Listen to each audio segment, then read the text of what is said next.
Next week on Coronation Street, Sarah faces a startling claim. Tracy stumbles upon Carl and Abby's hidden connection. Tyrone sees more than he bargained for, and Lisa launches a battle. Number 1. Tracy makes a move on Carl.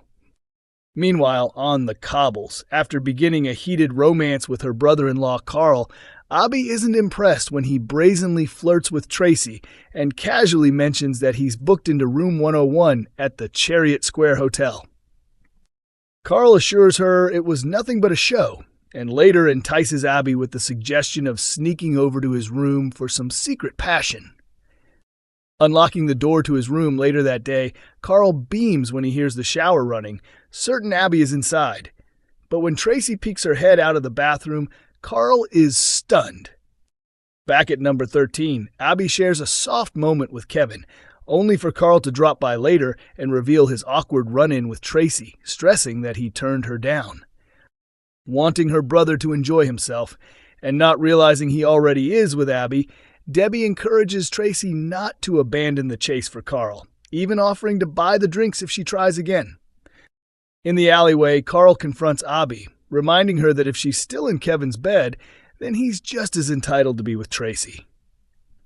His remark unsettles Aadi, though she attempts to shift her focus to getting ready for her holiday.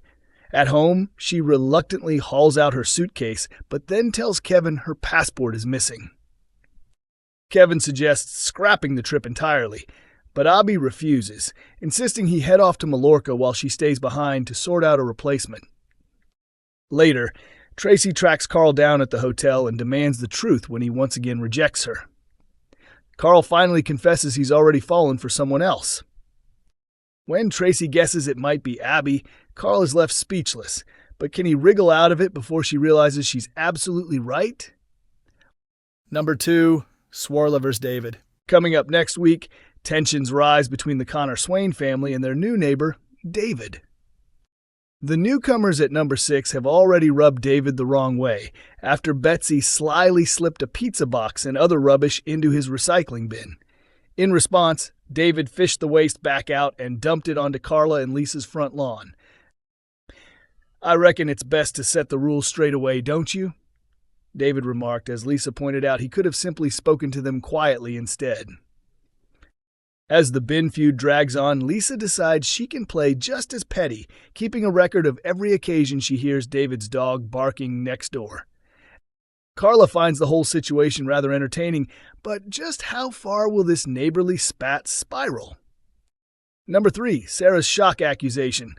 Sarah's week quickly goes downhill when she eagerly volunteers to cover a client meeting for Carla, only to find herself facing a bombshell accusation. On his way to the factory, client Eli makes a pit stop at the precinct, where he leaves his car illegally parked. Unfortunately for him, Kit spots it and deliberately wastes his time by running a search on the vehicle. By the time Eli finally makes it to Underworld, he's already late and rushing for a flight. Sarah promises her pitch won't take long, but things take a nasty turn when Kit unexpectedly appears. Recognizing him as the overzealous officer who delayed him earlier, Eli is livid, and discovering Kit is Sarah's partner only adds fuel to the fire. Furious, Eli goes to storm out, but Sarah panics at the thought of losing such a valuable client. She ends up locking him in the office mid-pitch, Tina O'Brien explains. In Sarah's head, she's not thinking of it as trapping him. She's just under a lot of pressure and wants to keep him focused. She pushes him into the chair and says something like, "Right, forget about everything else, concentrate on our lingerie."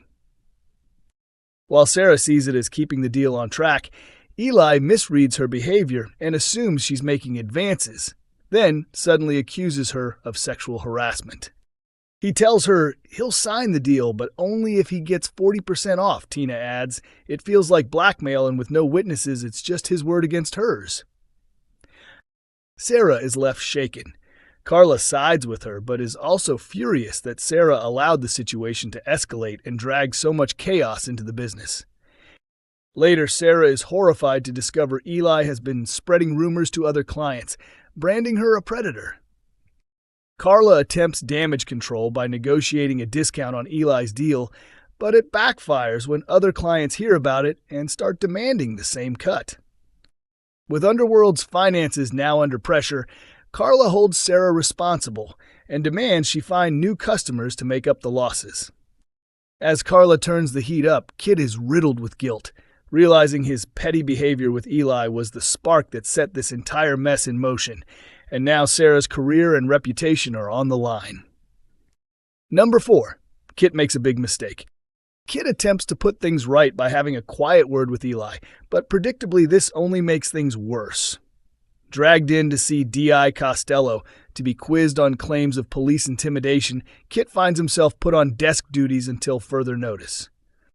The Gov does attempt to go easy on Kit, however, telling him that if anyone asks, it's because of Kit's recent injury. That way they can avoid a formal inquiry into Kit's conduct.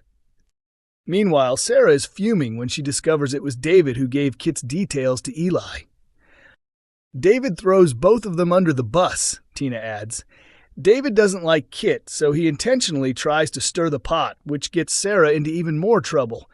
She's really upset with David because it's an underhand thing to do. Number 5. Will Dee Dee cross a boundary? At the bistro, Adam and Dee Dee are all smiles as they celebrate Alia's return, while gearing up for a meeting with Dee Dee's latest client, Ollie. Dee Dee first came across Ollie at the Rovers, when he offered to buy her a drink. Their paths didn't cross again until Adam formally introduced him as one of their new clients. Since then, Dee Dee has kept things strictly business, but once their meeting ends, she can't resist confiding in Alia that she's developed feelings for him. When Dee Dee and Ollie later spend more time together, the chemistry is undeniable. Both admit they're drawn to each other, but agree it wouldn't be right to mix work with romance. Even so, Ollie leans in for a kiss, and after a brief pause, Dee Dee gives in and kisses him back. Pulling away, she insists she wants to take things slow. Later, she opens up to James, admitting that although she genuinely likes Ollie, she intends to keep it professional, fearful of putting her heart on the line again. As the week goes on, Ollie pops into the corner shop and unexpectedly finds Dee Dee there with baby Lila in her pram. He's stunned when she reveals Layla is her daughter, and Dee Dee suggests they go for a proper drink so she can explain everything. But how will Ollie take the news? Aadi makes a decision. There's finally a glimmer of positivity for Aadi next week, when he discovers the police have decided to let him off with just a caution over the party spiking incident. Lauren had been furious to learn that Aadi was the one who unintentionally spiked her after she grabbed his drink unaware it had been laced with LSD, and she retaliated by reporting him to the police. With his dad, Dev, already washing his hands of him, and Lauren's actions also leading Amy to fall out with him, Aadi begins to feel like there's nothing left for him on the cobbles. Breaking the news to Dev and his twin sister, Asha, Aadi explains that he's decided to take Dev's advice and will be moving to India to work alongside cousin Vikram. Although Aadi believes a fresh start could be the best thing for him, Asha is left quietly heartbroken by the idea of losing her brother. Coronation Street airs Mondays, Wednesdays, and Fridays at 8 p.m. on ITV1, with episodes available to stream on ITVX.